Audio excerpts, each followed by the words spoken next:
Welcome to பணியும் வாய்ப்பும். Group D எக்ஸாமுக்காக நம்ம ஒரு சீரீஸ் பார்த்துட்டு இருக்கோம். அதாவது ஜாகிரபியில நான் ஆல்ரெடி ஃபண்டமெண்டல் கிளாஸஸ் உங்களுக்கு எடுத்திருந்தேன். இப்போ ப்ரீவியஸ் இயர்ல என்ன மாதிரிலாம் கொஸ்டின் கேட்குறாங்க சொல்லிட்டு ஒவ்வொரு டாப்பிக்கா பார்த்துட்டு இருக்கோம். இதுல India, Himalayas, passes, peninsula plateau, parts of India, drainage system, peninsula river, இது எல்லாமே எப்படி கேட்டாங்கன்னு சொல்லிட்டு இதுக்கு முன்னாடி ஒரு 3 வீடியோ போட்டிருக்கேன். அதுக்கான லிங்க்குமே இந்த வீடியோ நான் டிஸ்கிரிப்ஷன்ல கொடுக்குறேன். நீங்க செக் பண்ணி பார்த்துக்கலாம்.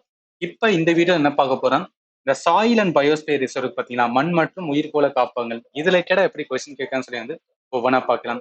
நான் எதுக்காக டாபிக் வைஸ் சொல்றேன்னா, நீங்க இந்த சீரீஸ் பார்க்கும்போது அப்படியே என்ன பண்ணிக்கலாம்னா ரிவிஷன் பண்ணிக்கலாம். நீங்க ஆல்ரெடி ப்ரிப்பேர் பண்ணிருப்பீங்க, நோட்ஸ் வச்சிருப்பீங்க. அதை என்ன பண்ணுங்கன்னா ஒரு வாட்டி ஓப்பன் பண்ணி நம்ம கரெக்டாக தான் லேர்ன் பண்ணிருக்குமா, ஏதாவது மிஸ்டேக் பண்ணியிருந்தா அந்த இடத்துல நோட் பண்ணி வச்சுக்கேன். எதுக்கான இது அப்படியே கொஸ்டின் பார்த்த மாதிரி இருக்கும், அட் சேம் டைம் அந்த டாப்பிக்கே ரிவிஷன் பண்ண மாதிரி இருக்கும். ஸோ அதனாலதான். சரி, கொஸ்டின்ஸ் ஸ்டார்ட் பண்ணிடலாம். முதல்ல சாயில இந்த மாதிரிலாம் கொஸ்டின்ஸ் கேட்டாங்கன்னு சொல்லிட்டு பார்க்கலாம். முதல்ல கொஸ்டின்ஸ் பாருங்க. What is the another term for pedology? இந்த மாதிரி 1 or 2 கொஸ்டின்ஸ் குரூப் டில கேட்பாங்க. அதாவது ஸ்டடி வச்சு கேட்பாங்க. இப்ப பெடாலஜி எதை பத்தி படிக்கிற படிப்பு அப்படின்னா, கம்ப்ளீட் சாயிலோட ஜாகிரபியா, மண் புவியியல கம்ப்ளீட்டா ஒருத்தவங்க என்ன பண்ணுவாங்கன்னு வச்சுக்கலாம், என்டையர் டிகிரி பண்றாங்கன்னா அதோட பேர் பெடாலஜி அப்படின்னு தான் சொல்லுவாங்க. அதனால இந்த கொஸ்டினுக்கு ஆன்சர் டி தான் வரும். இப்போ சாயில் பார்த்தனால உங்களால ஈஸியாக கனெக்ட் பண்ண முடியலாம். பட் எக்ஸாம்ல கேட்கும்போது உங்களுக்கு தெரியணும் இப்போ என்னன்னா எதெல்லாம் ஜாகிரபில இம்பார்ட்டன்ட் ஸ்டடி இருக்கு, அதுக்கு என்னெல்லாம் பேர் இருக்கும், அதை ஒரு வாட்டி பார்த்துக்க எக்ஸாமுக்கு யூஸ்ஃபுல்லா இருக்கும். சரி, ரெண்டாவது போலாம். Red and yellow soil can easily be found in parts of dash and dash இருக்காங்க. இது என்னன்னா, நம்ம சாயில் ஃபண்டமெண்டல் கிளாஸஸ் எடுக்குமா சொல்லியிருப்பாங்க. டைப் ஆஃப் சாயில் இந்தியாவில் இருக்கும். அதுல ரெட் அண்ட் எல்லோ சாயில்ல என்னன்னா எந்த பகுதின்னு பார்த்துன்னு வச்சுக்கலாம். பர்டிகுலராக சொல்ல போனா அந்த ஒடிஷா, ஜார்க்கண்ட் இந்த ரீஜன்ல தான் அந்த ரெட் அண்ட் எல்லோ சாயில பிரபலமாக என்ன பண்ண முடியும்னா பார்க்க முடியும்னு சொல்லுவாங்க. ஸோ அதனால என்ன ஒரு இந்த கொஸ்டினுக்கு ஆன்சர் இந்த ஒடிஷா, சத்தீஸ்கர் ரீஜன், அதனால இந்த கொஸ்டின் ஆன்சர் இதான் என்னன்னா மேப் ரீடிங் தான். இந்த மாதிரி இமேஜ் வச்சு நம்ம லேர்ன் பண்ணியிருந்தோம் அப்படின்னா ஈஸியாக கனெக்ட் பண்ணி ஆன்சர் பண்ணிடலாம். சரி, அடுத்து வாங்க. மூணாவது question. The part of the northern plain of India comprising older alluvium known as. இந்தியாவின் வடக்கு சமவெளியின் பழைய வண்டல்மண் அடங்கிய பகுதி டேஸ் என அழைக்கப்படுகின்றிருக்கா? ஒன்றும் கிடையாது.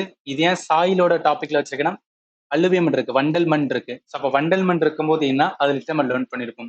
நம்ம ஃபண்டமெண்டல் கிளாஸஸ் பார்க்கும்போது நல்லா கவனிங்க. வண்டல் மண் எப்படி ஃபார்ம் ஆகுனா, ரிவர் சிஸ்டத்தால ஆறுகளால் படிய வைக்கப்பட்டதான் என்னன்னா வண்டல் மண் சொல்லுவோம். இதுல டைப் 2 சொல்லுவாங்க. ஒன்னு காதர் அப்படின்னு சொல்லுவாங்க, இன்னொன்னு பாங்கர்னு சொல்லுவாங்க. காதரை நியூ அலுவியம் சொல்லுவாங்க, அதிகமான ஃபெர்டைல், அதிகமான வளம் கொண்டது. பாங்கர் ஓல்டு அலுவியம், லெஸ் ஆன ஃபெர்டைல்னு சொன்னாங்க. அதாவது ஒன்றும் கிடையாது. இப்போ ரிவர்ல இருந்து தான் இந்த மண் உருவாது. அந்த ரிவர் எங்கேருந்து உருவாகும், ஹிமாலயஸ்ல இருந்தா இந்த ரிவர் சிஸ்டம் வரும். அப்படி அந்த ஹிமாலயில இருந்து வரும்போது அங்க இருக்கிற பாறைகள் எல்லாமே அரிச்சு அரிச்சு என்னன்னா மணலா கொண்டு என்ன பண்ணும் அப்படின்னு பார்த்தீங்கன்னு வச்சுக்கலாம், அந்த ரிவர் வேலியில சேர்க்கும். ரைட்டா? அப்படி சேர்க்கும் போது அந்த புது புது மணல்கள்லாம் ஃபார்ம் ஆகுது பார்த்தீங்களா? இதெல்லாம் ஃபார்ம் ஆகுறதுக்கு என்னன்னா எப்படியும் ஒரு 1000 இல்லை மில்லியன் இயர்ஸ் கூட ஆகலாம். பட் இப்படி ஃபார்ம் ஆகும்போது என்னன்னா அந்த மண் ஃபார்ம் ஆகுது. புதுசு புதுசா அந்த மண்ணை சேர்க்கும் போது அதை என்ன சொல்லுவாங்கன்னா காதர் அப்படின்னு சொல்லுவாங்க. ஆல்ரெடி சேர்த்திருக்கு பார்த்தீங்களா, ஆல்ரெடி மண்ணு சேர்த்திருக்கும்ல, அதெல்லாத்தையும் என்ன சொல்லுவாங்கன்னா பாங்கர் அப்படின்னு சொல்லுவாங்க. அப்ப காதர் என்பது நியூவான அலுவியம். புதுசு புதுசா சேர்க்கும் போது அந்த மணல் ரொம்ப ஃபர்டைல், அதிகமான வளம் கொண்டதா இருக்கும். ஆல்ரெடி இருக்கிறது லெஸ் ஃபர்டைலா இருக்கும். இதுதான். இப்ப இதுக்குமே ஒரு ஷார்ட்கட் ஞாபகத்துல வச்சுக்கேன். ஏன்னா ஃபண்டமெண்டலா லேர்ன் பண்ணும்போது மறந்துடும். அதனால என்னன்னா இந்த காதருக்கு பாத்தீங்கன்னா, ஸோ காதர் வேஷ்டி அப்படின்னு ஞாபகத்துல வச்சுக்கேன். அதாவது என்னன்னா எப்போதும் இந்த வேஷ்டி காதர் வேஷ்டி தான் என்னன்னா நல்ல நாளைக்கு புதுசு புதுசா எடுத்துட்டே இருக்குமா, அப்ப நியூ அப்படின்றக்கா அதான் நியூ அப்படின்னு வச்சுக்கேன். அப்படியே வச்சுக்கலாம். இல்லைன்னா என்னோட ஃப்ரெண்டு ஒருத்தர் பேர் காதர், அவர் என்ன முஸ்லீம். அதனால என்ன அவர் பார்க்கும் போதெல்லாம் புதுசா நான் ஃபீல் பண்ணுவேன் அப்படின்னு சும்மா நான் ஷார்ட்கட்டா வச்சிருக்கேன். அந்த மாதிரி ஏதாவது ஒரு கனெக்ட் பண்ணி வச்சுக்கோங்க. எதுக்காக சொல்ல வரேன்னா, நமக்கு எக்ஸாம்ல ஃபண்டமெண்டலாவும் தெரிஞ்சிருக்கணும், அட் சேம் டைம் இந்த மாதிரி ஷார்ட்கட் ஏதாவது வச்சுக்கிட்டோம்னு வச்சுக்கலாம், மறக்க மாட்டோம். அதனாலதான் சொல்றேன். இப்ப ஏதாவது ஒன்று இருந்தா போதும். இப்ப ஓல்டர் அலிவன் சொல்றாங்க, நமக்கு நியூ அப்படின்னா காதர் அப்படின்னு தெரியும். அப்ப ஓல்டர் என்ன இருக்கும், பாங்கர் தான் இருக்கும். அதான் இந்த கொஸ்டினுக்கு ஆன்சர் ஏ, பாங்கர் இல்ல பங்கர். அதான் இந்த கொஸ்டினுக்கு ஆப்ஷன் ஏ தான் வரும் அப்படின்னு நினைக்கிறேன். சரி, அடுத்து போலாம். 4வது question. The newer, younger deposit of foot plains called as are renewed almost every year and hence a fertile, thus being ideal for intensive agriculture. Renewed almost எவ்ரின்னு சொல்லும் போது என்னன்னா அந்த ஃபுட் பிளைன்ல எது வரும் அப்படின்னு பார்த்தீங்கன்னு வச்சுக்கலாம், காதர் தான். ஆனா நியூவா ஃபார்ம் ஆகுது. அப்ப காதர். இந்த கொஸ்டினுக்கு ஆன்சர் பி தான். அதே தான். இதை பார்த்தா கான்செப்ட் தான். பட் கொஸ்டின்ஸ் மட்டும் வேற மாதிரி கேட்டிருக்காங்க, வேற ஒன்றும் கிடையாது. அடுத்து வாங்க. 5வது questions. Which of the following type of soil found in India cover about 40% of the total area of the country இருக்க இந்தியாவில் காணப்படும் பின்வரும் எந்த வகை மண் நாட்டின் மொத்த பரப்பளவில் 40% உள்ளடக்கின்னு கேட்கிறாங்க. இது ஃபேக்சுவலான கொஸ்டின், நம்ம லேர்ன் பண்ணியிருக்கணும். அலுவியல் சால் மண்டல் மண் இருக்கு பாத்தீங்களா, அதுதான் இந்தியால 40% ஏரியாவை வந்து என்னன்னா உள்ளடக்கியதா இருக்கும். ஸோ அதனால என்ன சொல்லுவான்னு வச்சுக்கோங்க, இந்த கொஸ்டினுக்கு ஆன்சர் வந்து என்ன, அலுவியல் சாயில், ஆப்ஷன் டி தான். இது ரொம்ப ரொம்ப இம்பார்ட்டன்டானது, எக்ஸாம்ல அப்படியே கேட்பாங்க, ஆத்தர் வச்சுக்கோங்க. அடுத்து வாங்க 6வது கொஸ்டின்ஸ். 6வது பார்த்தோன்னா, which one of the following statement is incorrect about soil formation? மண் உருவாக்கம் பற்றி பின்வரும் எந்த அறிக்கை தவறான்னு இருக்கா? முதல்ல அந்த சாயில் ஃபார்ம் ஆகுது இம்பார்ட்டன்ட் வந்து நம்ம ஃபண்டமெண்டல் கிளாஸ்ல லேர்ன் பண்ணிப்போம். நல்லா கவனிங்க. இப்போ சாயில் ஃபார்ம் ஆகுதுன்னு வச்சுக்கலாம், அதை அஃபெக்ட் பண்ற வந்து சில ஃபேக்டர் இருக்கும், காரணிகள் இருக்கும். அது என்னென்ன முக்கியமானதுன்னா, வந்து டைம் அப்படின்னு சொல்லுவாங்க. என்ன டைம்? சாயில் எப்படி ஃபார்ம் ஆகும்? ஒரு பாறை இருக்கும், அந்த பாறை என்னன்னா உடையும், அந்த உடைஞ்சு கொஞ்சம் கொஞ்சமா துகளா மாறும், அந்த துகள் லேட்டா என்னன்னா சாயில் மண்ணா வந்து ஃபார்ம் ஆகும். இதெல்லாம் எடுக்கணும் மில்லியன் ஆஃப் இயர்ஸ் வந்து எடுக்கும்.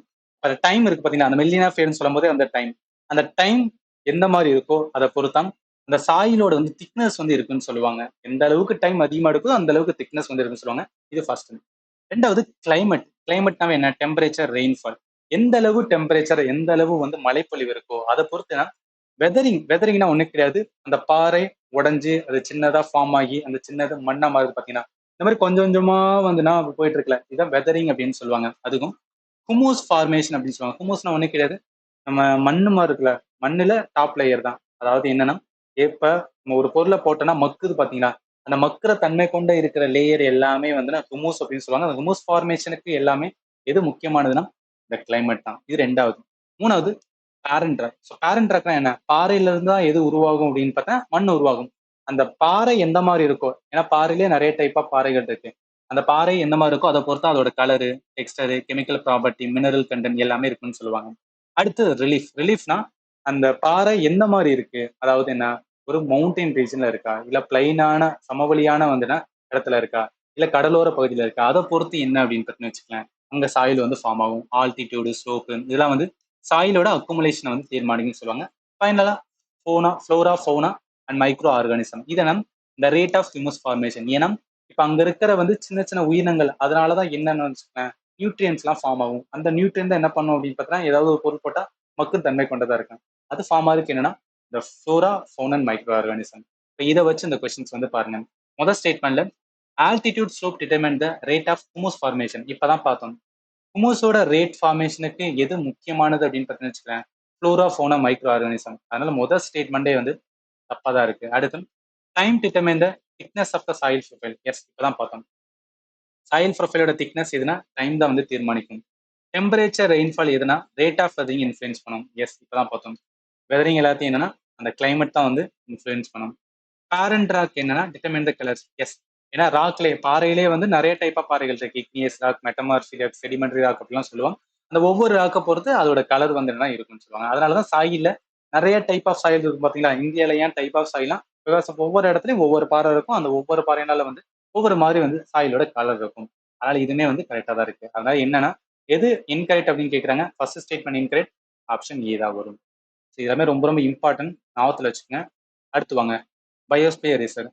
இப்போ சாயில இருந்து இவ்வளவு கொஸ்டின் கேட்டிருக்காங்க. ஏன்னா நம்ம ஒவ்வொரு டாபிக்கா பார்க்கறனால எப்படி வந்து கொஸ்டின் கேட்கறான்னு பார்த்துட்டு இருக்கோம். அதனால கம்மியான கொஸ்டின் இருக்க மாதிரி தான் இருக்கும், பட் இம்பார்ட்டன்ட். எதை வேணா கொஸ்டினா கேட்பாங்க, அதனால தான் வந்து சொல்றேன். பயோஸ்பியர் ரிசர்வ்ல இந்த மாதிரி கொஸ்டின் கேட்கறான்னு பாருங்களேன். முதல் question, the area designated for wild life in which they have unrestricted access to ecosystem and natural resource are called. வனவிலங்குகளுக்கு சுற்றுச்சூழல் அமைப்புகள் மற்றும் இயற்கை வளங்களை தடையின்றி அணுகக்கூடிய ஒரு பகுதியை டேஸ் என அழைக்கப்படுகிறதுன்னு சொல்றாங்களாம். நல்லா கவனிங்க.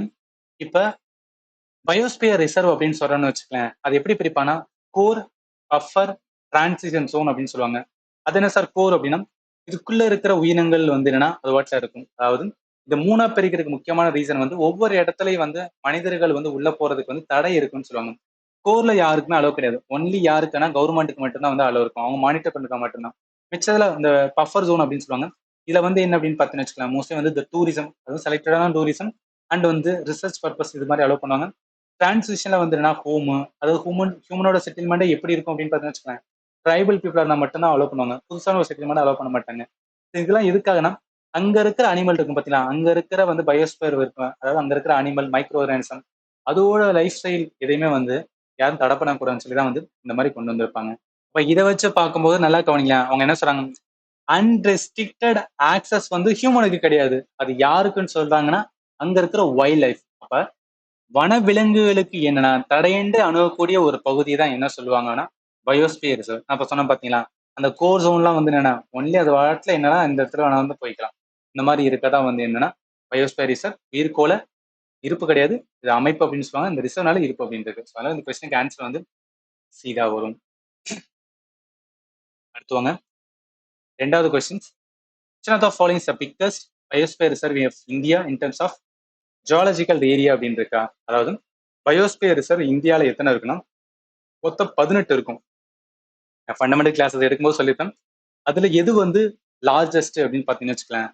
லார்ஜஸ்ட் பார்த்தா கிரேட் ரன் ஆஃப் கட்ச் அப்படின்னு சொல்லுவாங்க. அது எங்க இருக்குன்னா குஜராத்ல இருக்கு. இங்க இருக்கு பாருங்க, குஜராத்ல இருக்க கிரேட் ரன் ஆஃப் கட்ச். அதனால இந்த கொஸ்டினுக்கு ஆன்சர் எது லார்ஜஸ்ட் பிக்கஸ்ட் அப்படின்னு சொன்னாவே வந்து கட்ச் தான் வரும். அந்த கொஸ்டினுக்கு ஆன்சர் வந்து சி தான். இதெல்லாம் லேர்ன் பண்ணிருக்கணும். லேர்ன் பண்ணி நம்ம ஒரு கொஸ்டின் கேட்கும்போது நம்ம ஆன்சர் பண்றதுக்கு டஃபா இருக்கும். புரிஞ்சுக்கோங்க. அடுத்து வாங்க, மூணாவது question. Sundarban biosphere reserve located in which one of the following state. அப்ப என்னன்னா இங்க மொத்தம் வந்து 18 வந்து என்னன்னா அந்த பயோஸ்பியர் ரிசர்வ் பார்த்தீங்கன்னா ஒவ்வொன்றும் எந்தெந்த ஸ்டேட்ல இருக்குன்னு நம்ம லேர்ன் பண்ணிருக்கணும். சுந்தர்பன் எங்க இருக்குன்னா வெஸ்ட் பெங்கால் இருக்கும். இது ரொம்ப ரொம்ப இம்பார்ட்டன்ட் ஆனது. அதனால என்ன வரும், சுந்தர்பன் வெஸ்ட் பெங்கால். ஆப்ஷன் வந்து பி தான் வரும். இது வந்து 3 கொஸ்டின் தான் வந்து கேட்டாங்க. பயோஸ்பியர் ரிசர்வ்ல இருந்து சாயில இருந்து ஒரு 6 கொஸ்டின் பார்த்துருக்கோம். இந்த டாபிக்ல எப்படி கொஸ்டின்ஸ் கேட்கறாங்க, என்ன கேட்கறாங்க, பேட்டர்ன் ஆஃப் கொஸ்டின் எந்த மாதிரி இருக்குன்னு உங்களுக்கு ப்ராப்பரா புரிஞ்சிருக்கும். இது ஓரியன்டா என்ன பண்ணுங்கன்னா ரிவிஷன் பண்ணுங்க, அதான் வந்து இம்பார்ட்டன்ட். ஸோ இதோட என்ன பண்ணிக்கலாம்னா இந்த வீடியோ வந்து ஸ்டாப் பண்ணிக்கலாம். நீங்க ஃபண்டமெண்டல் கிளாஸஸ் வந்து நீங்க லேர்ன் பண்றீங்க, இல்லை ரிவிஷன் பண்ண நினைக்கிறீங்கன்னா ஆப் வந்து ப்ரொவைட் பண்ணிட்டு இருக்கேன். ஸோ கிளாஸஸ் எல்லாமே அதில் அப்லோட் பண்ணிட்டு இருக்கேன். ஆப்புக்கான லிங்க் இந்த வீடியோ நான் டிஸ்கிரிப்ஷனில் கொடுக்குறேன், நீங்க வந்து செக் பண்ணி பார்க்கலாம். ஏதாவது டவுட் இருந்துச்சுன்னா அந்த வீடியோவில் கமெண்ட் சொல்லுங்க, கண்டிப்பா ஆன்சர் பண்றேன். இதுக்கப்புறம் இருக்க டாபிக்கை அடுத்த வீடியோல வந்து பார்க்கலாம். அண்ட் ஃபைனலி தேங்க்யூ ஃபார் வாட்சிங் and have a nice day.